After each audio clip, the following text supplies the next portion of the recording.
बहुत पुरानी बात है।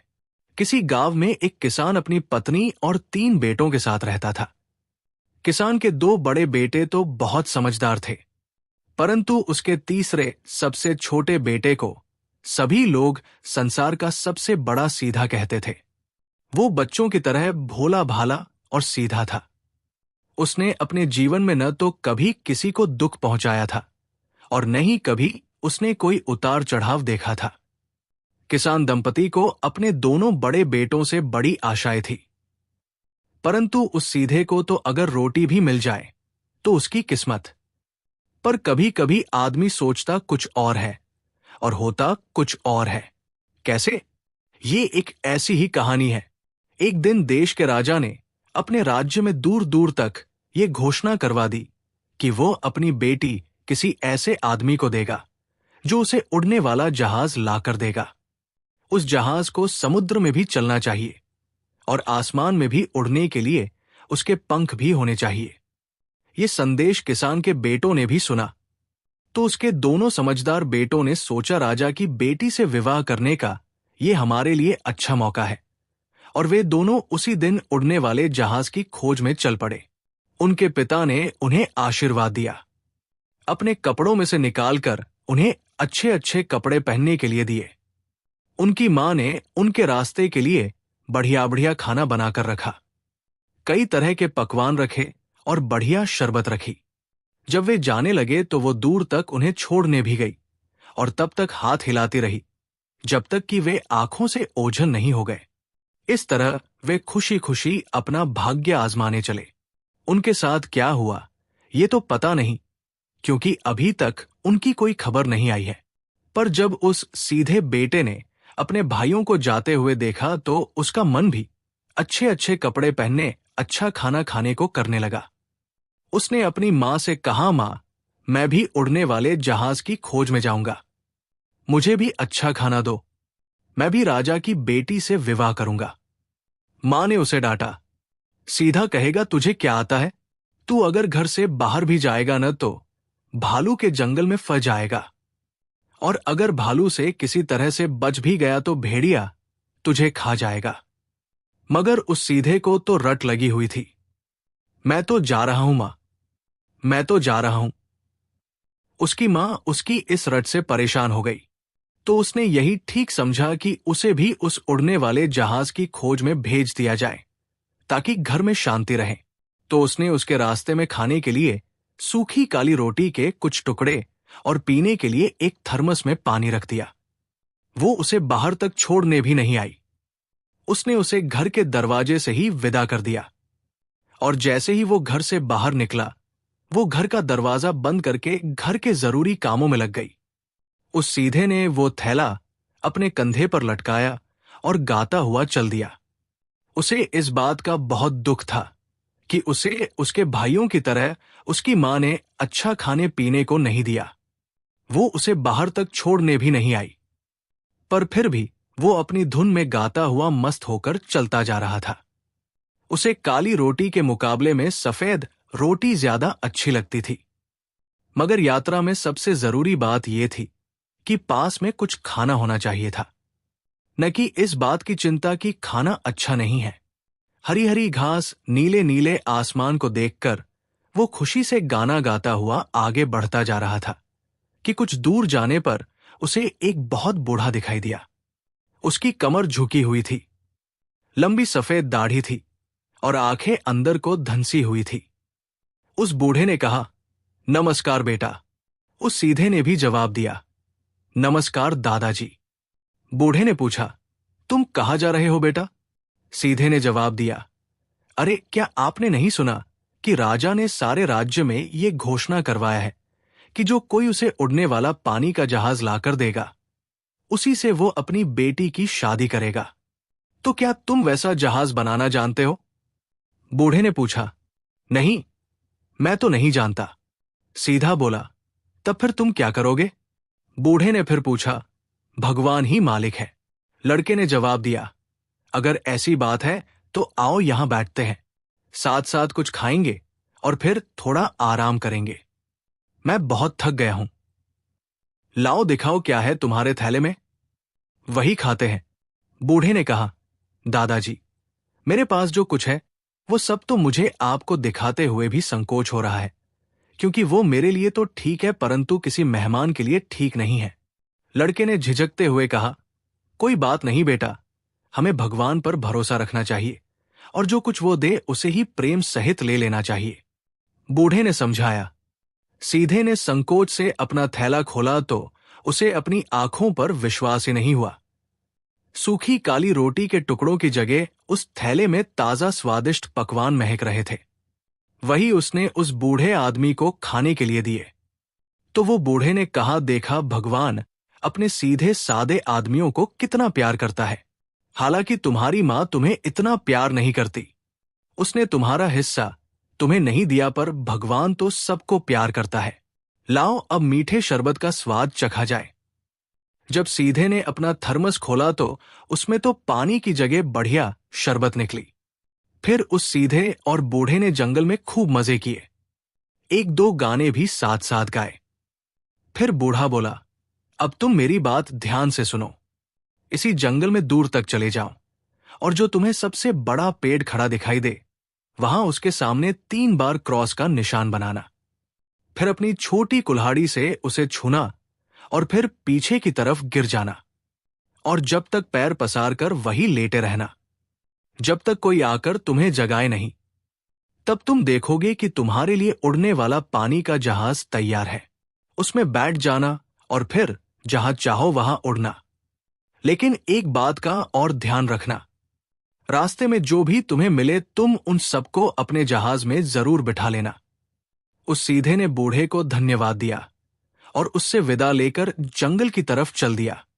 आगे जाकर जो उसे सबसे बड़ा पेड़ सबसे पहले दिखाई दिया उसके सामने उसने 3 बार क्रॉस का निशान बनाया। अपनी छोटी कुल्हाड़ी से उसे छुआ और फिर पीछे की तरफ पैर पसार कर लेट गया। आंखें बंद कर ली और सो गया। कुछ ही देर में उसे लगा कि कोई उसे उसकी बाह से हिलाकर जगा रहा है। वो जाग गया। उसकी कुल्हाड़ी उसके पास ही पड़ी थी। अब वो बड़ा पेड़ तो वहां से गायब हो गया था और उसकी जगह एक छोटा सा जहाज उड़ने के लिए तैयार खड़ा था। उस सीधे ने कुछ भी नहीं सोचा विचार और तुरंत ही जहाज में कूदकर बैठ गया। उसके बैठते ही जहाज उठा और पेड़ों के ऊपर से होकर उड़ चला। ये जहाज उसी तरह आसमान में भी उड़ रहा था जैसे पानी में चलता है। उड़ते उड़ते उसने देखा कि एक आदमी ने पानी से भीगे जमीन पर कान लगा रखा है। वो सीधा ऊपर से ही चिल्लाया, नमस्ते भाई, आप यहां क्या कर रहे हैं? उस आदमी ने जवाब दिया, नमस्ते, दुनिया में क्या हो रहा है मैं वही सब सुनने की कोशिश कर रहा हूं। आप मेरे जहाज में आ जाइए। सीधे ने कहा। वो आदमी भी उड़ने वाले पानी के जहाज में बैठना चाहता था तो वो भी उस जहाज में बैठ गया और वे दोनों गाना गाते गाते उड़ चले। कुछ दूर आगे जाने पर उन्होंने देखा कि एक आदमी एक टांग से चल रहा है और दूसरी टांग उसने अपने गले से बांधी हुई है। सीधे ने उससे पूछा, नमस्ते बड़े भाई जी, आप इस तरह एक टांग पर कूद कूद कर क्यों चल रहे हैं? उस आदमी ने कहा, भाई, अगर मैं अपनी दूसरी टांग भी खोल दूं तो मैं सारी दुनिया को एक छलांग में नाप सकता हूं।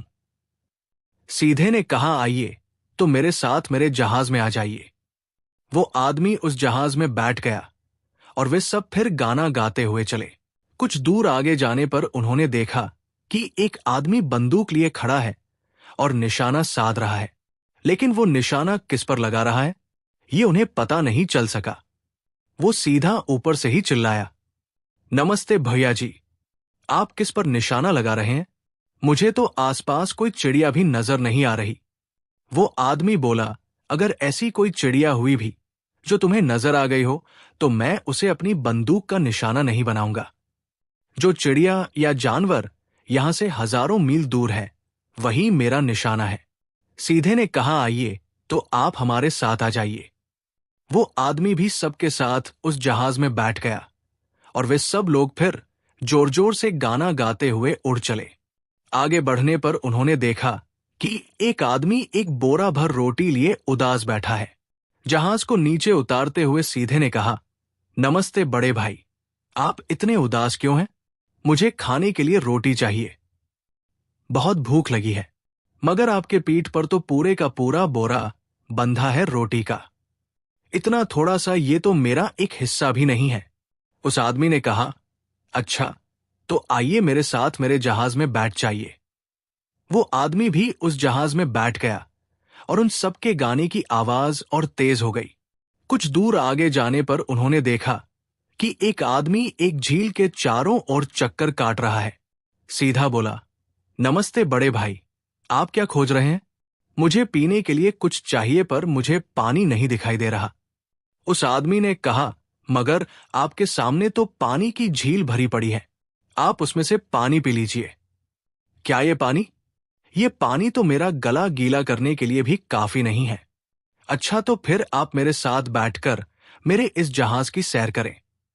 और वो आदमी भी उस जहाज में बैठ गया और फिर वे सब गाते हुए आगे बढ़े। उड़ते उड़ते उन्होंने देखा कि एक आदमी जंगल की तरफ लकड़ी का गट्ठर लिए जा रहा है। उस सीधे ने उससे पूछा, बड़े भाई जी, नमस्ते, आप ये लकड़ी जंगल की तरफ क्यों लिए जा रहे हैं? वो आदमी बोला, ये कोई साधारण लकड़ी नहीं है। अगर इस लकड़ी को चारों तरफ बिखेर दिया जाए तो लकड़ी के हर टुकड़े से एक भारी सेना निकल आएगी। सीधा बोला, तो फिर आइए और हमारे जहाज में सैर कीजिए। और वो आदमी भी जहाज में चढ़ गया और जहाज फिर से गाते हुए लोगों को लेकर उड़ चला।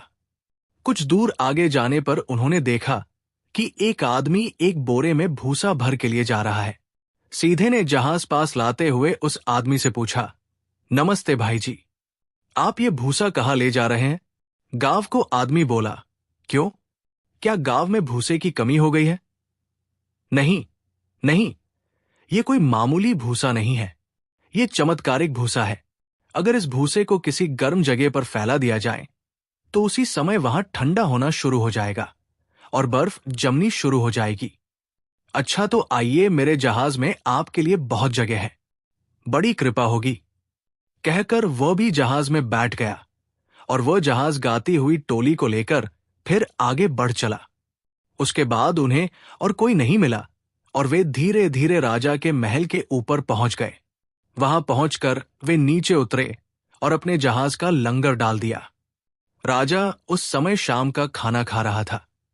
उसने उनके गानों की तेज आवाजें सुनी तो खिड़की से झांका तो देखता क्या है कि एक उड़ने वाला पानी का जहाज उसके महल के मैदान में खड़ा है। उसने अपने नौकरों को बुलाया और ये जानने के लिए बाहर भेजा कि ये उड़ने वाला जहाज कौन लेकर आया है और कौन ये खुशी के गाने गा रहा है।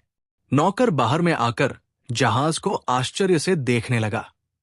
उसने ये भी देखा कि जहाज में बैठे सभी आदमी बहुत जोर जोर से हंसी मजाक कर रहे हैं, पर वे सभी साधारण किसान और मजदूर जैसे लग रहे हैं। तो वो बिना कोई सवाल पूछे ही लौट गया और राजा को बताया कि उस जहाज में कोई भी भला आदमी नहीं है, बल्कि सभी किसान और मजदूर जैसे हैं। राजा को ये बिल्कुल भी अच्छा नहीं लग रहा था कि वो अपनी इकलौती बेटी को किसी अनजान किसान के पल्ले बांध दे। सो वो सोच में पड़ गया कि किस तरह इन लोगों से छुटकारा पाया जाए। उसने सोचा कि मैं इन्हें कोई ऐसा काम दे देता हूं जो ये कर ही न सके और अपनी जान की भीख मांगते नजर आए।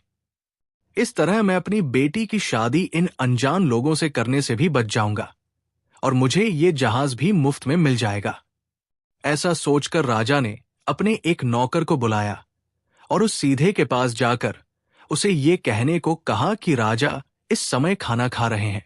राजा के खाना खत्म होने से पहले तुम्हें अमृत जल लाना होगा। अब जिस समय राजा ये सब अपने नौकर से कह रहा था, वो तेज सुनने वाला ये सब सुन रहा था।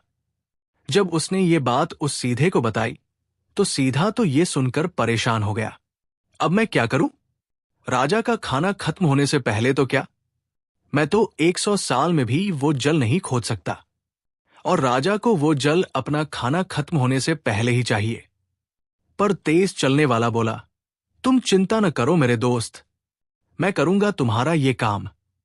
इतने में राजा का नौकर आया और उसने उस सीधे को राजा का आदेश सुनाया। सीधा लापरवाही से बोला, राजा को बोलो उसका ये काम हो जाएगा। राजा के नौकर को यह सुनकर बड़ा आश्चर्य हुआ कि उस लड़के पर तो इस बात का कोई असर ही नहीं हुआ, पर फिर भी वो वहां से चला गया। पलक झपकते ही उसने शीशी में अमृत जल भरा और सोचने लगा, मैं तो तुरंत ही पहुंच जाऊंगा, इसलिए मैं जरा यहां आराम कर लेता हूं। वो पास में लगी एक हवाई चक्की के पास बैठ गया और सो गया। शाही खाना खत्म होने वाला था और उस तेज चलने वाले का कोई पता नहीं था। उस समय जहाज भी न कोई गाना गा रहा था और न कोई हंस रहा था। सभी अमृत जल का इंतजार कर रहे थे। इतने में तेज सुनने वाला जहाज से कूदा और गीली जमीन पर कान रखकर सुनता हुआ बोला, ये भी क्या आदमी है? जनाब हवाई चक्की के नीचे सो रहे हैं। मुझे उसके खर्राटों की आवाज साफ सुनाई पड़ रही है। उसके सिर के पास एक मक्खी भी भिनभिनाती हुई सुनाई पड़ रही है। निशानेबाज बोला, मैं आया, और वो तुरंत ही जहाज के ऊपर खड़ा होकर अपनी बंदूक संभालने लगा। उसने मक्खी का निशाना साधा और बंदूक चला दी। बंदूक की गोली की आवाज से वो तेज चलने वाला जाग गया और पल भर में जहाज पर उपस्थित हो गया। सीधे ने उसे अमृत जल लेकर राजा के नौकर को दे दिया और नौकर उसे राजा के पास ले गया। राजा अभी खाना खा ही रहा था, इसलिए उसकी ये इच्छा पूरी हुई। राजा ने सोचा, ये किस तरह के किसान हैं कि इन्होंने ये इतना मुश्किल काम कर लिया। अब इन्हें कोई दूसरा मुश्किल काम दिया जाए। उसने अपने नौकर को फिर बुलाया और जहाज के कप्तान को ये कहने को कहा, अगर तुम इतने ही चतुर हो तो तुम्हारी भूख भी ज्यादा होनी चाहिए। तुम्हें और तुम्हारे दोस्तों को एक बार में 92 बड़ी देगची भरी खिचड़ी तथा 40 भट्टियों में जितनी रोटियां पकाई जा सकती है वो सब खानी होंगी। तेज सुनने वाले ने यह संदेश सुना और सीधे को बताया तो वो सीधा अपना सिर पकड़कर बैठ गया और बोला, मैं तो एक बार में पूरी एक रोटी भी नहीं खा सकता, तो 40 भट्टियों में बनी रोटी कैसे खा पाऊंगा? ज्यादा खाने वाले ने कहा, तुम केवल अपनी ही भूख की चिंता क्यों कर रहे हो? मेरी भूख की चिंता क्यों नहीं कर रहे? तुम केवल अपनी ही चिंता न करो भाई, मेरा भी तो कुछ ध्यान करो। वो सब तो मेरे लिए एक हिस्से के समान है। आज खाने की जगह पर कुछ नाश्ता ही सही, ये भी मेरे लिए खुशी की बात होगी। इतने में राजा का नौकर आया और उसने राजा का संदेश सुनाया तो सीधे ने कहा, ठीक है, तुरंत खाना ले आओ, फिर सोचेंगे कि हमें क्या करना है। कुछ ही देर में 92 बड़ी देगची भरी खिचड़ी तथा 40 भट्टियों में पकी रोटियां वहां उपस्थित थी। सभी साथियों के बैठते बैठते ही उस ज्यादा खाना खाने वाले भूखे ने काफी खाना खत्म कर दिया। ज्यादा खाना खाने वाले ने उस नौकर से कहा, ये क्या भाई, अगर तुमने खाना खिलाने के बारे में सोचा ही था तो ठीक से खाना खिलाना चाहिए था। ये तो मेरा नाश्ता भी नहीं हुआ। चलो, हम भी याद रखेंगे कि राजा के महल में हमें खाना नहीं मिला। राजा को बड़ा आश्चर्य हुआ कि इतना सारा खाना उन सभी ने कैसे खा लिया, पर वो भी अभी हार मानने वाला नहीं था। फिर उसने उस सीधे को 40 बैरल, जिसमें हर एक बैरल में 40 बाल्टी शराब थी, पीने के लिए कहा। तेज सुनने वाले ने फिर ये संदेश सीधे को बताया तो वो बोला, मैंने तो आज तक अपने जीवन में एक बार में एक बाल्टी से ज्यादा शराब कभी नहीं पी। फिर ये 40 बैरल ज्यादा पीने वाले ने कहा, दुखी न हो मेरे दोस्त, ये काम तुम मेरे ऊपर छोड़ दो। आज मुझे थोड़ी सी शराब पीने का मौका मिला है तो उसे क्यों गवाया जाए। राजा के नौकरों ने 40 बैरल लाकर रखे और हर बैरल में 40 बाल्टी शराब थी। वो प्यासा आदमी 40 घड़ियों में ही सारी शराब पी गया और बोला, बस इतनी सी शराब, मैं तो अभी भी प्यासा हूं। ये सब देखकर राजा ने अपने नौकरों से कहा, अब उस सीधे से कहो कि वो शादी के लिए तैयार हो जाए। उसे स्नान घर दिखा दो ताकि वो ताजा हो सके, मगर उस कमरे में जो लोहे का टब है उसे खूब गर्म कर लाल कर दो ताकि जैसे ही वो उसमें पैर रखे वो मर जाए। तेज सुनने वाले ने राजा का ये संदेश जैसा का तैसा उस सीधे को सुना दिया। सीधे के पैरों तले तो जमीन ही खिसक गई और सारा हंसी मजाक रुक गया। भूसे वाला आदमी बोला, क्या हुआ दोस्त, चिंता क्यों करते हो? मैं किस दिन काम आऊंगा? राजा के नौकरों ने नहाने के टब को खूब गर्म किया और सोचा कि अब तो ये सीधा मर ही जाएगा।